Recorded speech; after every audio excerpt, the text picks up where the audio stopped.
আপনার যে দল পছন্দ হয় সেই দল করুন। আওলাদে মুজাদ্দিদে জামান ফুরফুরা শরীফের পীরজাদা সম্পর্কে মন্তব্য করাটা বাঞ্ছনীয় বলে আমি মনে করি না। রাজনীতি নিয়ে আমি কথা বলতে চাই না এক কথায়। তবে পীরজাদা কাশেম সিদ্দিকী ভাই তিনি যুক্ত হয়েছেন তৃণমূল সরকারের একটা উচ্চ পদস্থ একটা জায়গা তিনি পেয়েছেন। আমি তাকে শুভেচ্ছা জানাচ্ছি এবং সাথে সাথে তিনি যে স্থানটা পেয়েছেন ইতিপূর্বে আমার জানা মতে বিশেষ করে মাইনরিটিরা কোনো রকমভাবে কোনো রাজনৈতিক দলের শীর্ষে কোনো পদ পায়নি। সেই জায়গায় দাঁড়িয়ে মাননীয়া আমাদের রাজ্যের অভিভাবিকা মুখ্যমন্ত্রী মমতা ব্যানার্জিকে অসংখ্য ধন্যবাদ জানাচ্ছি। তিনি যে এইরকম উচ্চ পদ দিয়েছেন এতে আমি ব্যক্তিগত খুবই খুশি। কেননা এই জায়গাটা আমরা যদি তাকিয়ে দেখি, একজন ধর্মগুরুকে কোনো সংগঠন, কোনো রাজনৈতিক দল, সিপিএম বলেন, কংগ্রেস বলেন, কোনো রাজনৈতিক দল কোনো ধর্মগুরুকে এমন উচ্চ পদে বসিয়েছেন আপনি দেখাতে পারবেন না। সেই জায়গায় দাঁড়িয়ে আমরা মাননীয় মুখ্যমন্ত্রীকে অনেক অনেক ধন্যবাদ জানাচ্ছি। তিনি যে এই পদক্ষেপ গ্রহণ করেছেন এর থেকে আমরা আশা করতে পারি যে একজন ধর্মগুরু হিসাবে যে স্থানে বসেছেন তার দ্বারাই সমাজে অনেক কাজ হবে বা সমাজ অনেক উপকৃত হবে। আমরা দেখেছি যে যারা ধর্মগুরু হয়, যারা যে কথা বলে সেই কথার ওপর থাকে, কিন্তু কাশেম সিদ্দিকী বিগত দিন বলে এসছেন যে তৃণমূল যারা করে তাদের জানাজা পড়া যাবে না, তারা মারা গেলে সেই লাশ নিয়ে নবান্নয় টাঙিয়ে দেওয়া হবে। তাহলে তার আর কি হবে? এটা কীভাবে দেখছেন? এই বিষয়টা দেখেন, আমি এই কথাটার জবাব এইভাবেই আমি বলতে পারি। তিনি যে বিষয়টা বলেছেন ধর্মগুরু হিসাবে তিনিই উত্তর দিতে পারবেন যথাযথ। এ বিষয় নিয়ে আমি কথা বলতে চাই না, ও বিষয়ে তিনি উত্তর দেবেন।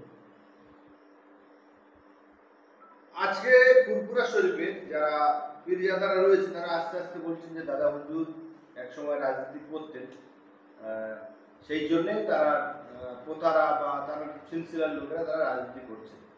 সেই জায়গায় নওশাদ সিদ্দিকী তিনি একটি রাজনৈতিক দলের চেয়ারম্যান। তো ফুরফুরা যারা এই কাশেম সিদ্দিকীর মতো সবাই মিলে যদি সে একজনই একটা দল করতেন, যেমন আইএসএফ বলুন কিংবা তারা সবাই মিলে যদি একটি দল তৈরি করতেন সেটা কেমন হতো? দেখেন, এটা একটা আপনার অভিমত। এখন প্রত্যেকটা মানুষের ব্যক্তির স্বাধীনতা আছে। কে কোন জায়গায় থাকবেন, কে কোন জায়গায় যাবেন সে বিষয়ে তো আমার বলার কোনো কিছু নেই। তবে পীরজাদা কাশেম সিদ্দিকী ভাই একটা স্থানে গিয়েছেন, নওশাদ ভাই আর একটা স্থানে আছেন, আমাদের খোবায়েব ভাই একটা স্থানে গিয়েছেন। এভাবে ধর্মগুরুরা যদি রাজনৈতিক দলের শীর্ষে গিয়ে যদি থাকেন সমাজ উপকৃত হবে, আমি ধর্মগুরু হিসাবে এই কথাটা বলতে পারি। এবং আরেকটা জিনিস কি, মুসলিম উম্মাহ তাদের ঐক্যের প্রয়োজন। আমি এই বার্তাটা দেব যে মুসলিম উম্মাহ তাদের ঐক্য হোক, যে কোনো প্ল্যাটফর্ম থেকে তারা উপকৃত হোক, এই বিষয়টাকে লক্ষ্য রাখতে হবে। কেননা আজকে আমরা দেখতে পাচ্ছি প্যালেস্তাইনকে কিভাবে শেষ করেছে ইসরায়েল। সেই ইসরায়েল আবার দেখেন তারা আজকে অন্যায়ভাবে, এই ইসরায়েল হলো এমন একটা জঙ্গি যারা পৃথিবীতে সবসময় অরাজকতা তৈরি করে আসছে। ইরানকে ক্ষেপণাস্ত্র মেরে ইরানের উপর আক্রমণ করার সুবাদে আজকে বৃহৎ যুদ্ধ হচ্ছে। তো সেই জায়গায় দাঁড়িয়ে মুসলিম ঐক্য থাকলে তাহলে সমাজে আমরা অনেক ভালো কিছু আশা করতে পারব। কাশেম সিদ্দিকী সাহেব বলছে যে সরকারের বিরুদ্ধে যেসব কথাবার্তাগুলো বলেছে বর্তমানে তারা কিন্তু সেগুলো ফেস করতে হচ্ছে। একজন পীরজাদা হিসেবে আজকে এক কথা বলুন, কালকে আর এক কথা বলুন, এটা তো পীরজাদাদের মানায় না। এ প্রসঙ্গে আপনি একজন ধর্মগুরু হিসেবে কি বলবেন? দেখেন, আমি এইটুকু কথা জাতির উদ্দেশ্যে, আমি সমাজের উদ্দেশ্যে বলবো, আমরা ফুরফুরা শরীফকে মানি, দাদা হুজুর পীর কিবলাকে মেনে চলি।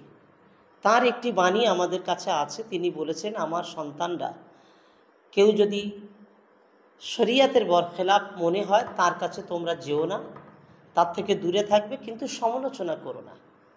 আমি সেই জায়গায় দাঁড়িয়ে বাংলার অনেক যুবক অনেক সমালোচনা ইউটিউব ফেসবুকে আমরা দেখি।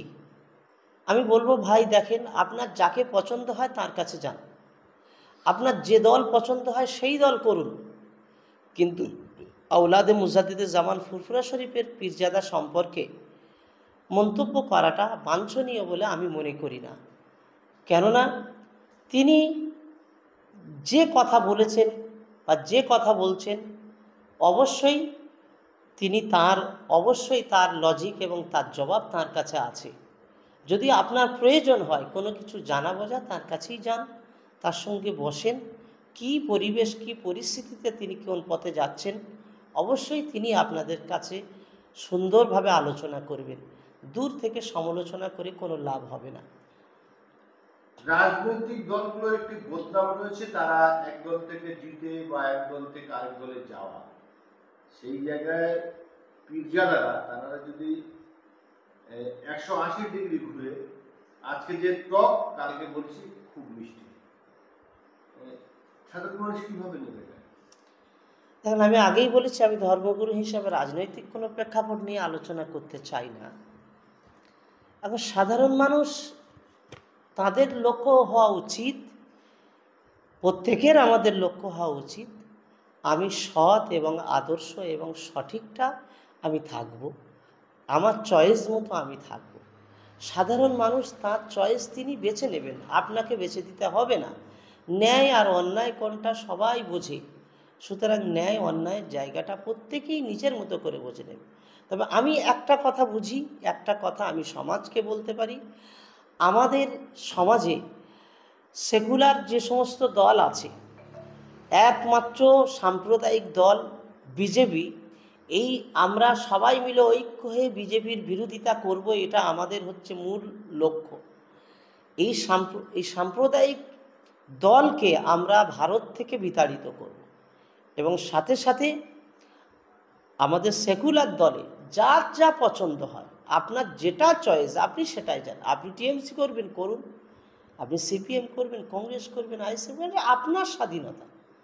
তবে আমরা ধর্মগুরু হিসাবে একটা বার্তা দেব, আপনি যাই করুন, আপনার ঈমান আমলটাকে বাঁচিয়ে আপনি করুন এবং সমাজের মাটিতে আপনি কাজ করুন, মানুষ আপনার পাশে থাকবে। এই যে আগে মানুষ বিভিন্ন সোশ্যাল মিডিয়া বলো আর এমনি বলতেন যে রাজনীতি কেন মাওলানা আলেম ওলামারা করবে, আজ দেখছি বিভিন্ন আলেম ওলামা এবং পীরজাদা তারা রাজনীতিতে ফিরছে। আগামী দিনে কি আপনাদেরও দেখা যাবে? না, আমি সেই রকম কখনো চিন্তা ভাবনা করিনি। অনেক আলেম ওলামারা তাদের চিন্তা ভাবনা হয়তো আছে, তারা রাজনীতিতে যাবেন।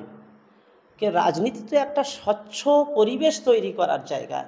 রাজনীতি জায়গা থাকলে সেখানে ইসলামটাকে, সমাজটাকে এবং সমাজের স্বচ্ছতা ফিরিয়ে আনা যায় একমাত্র রাজনীতি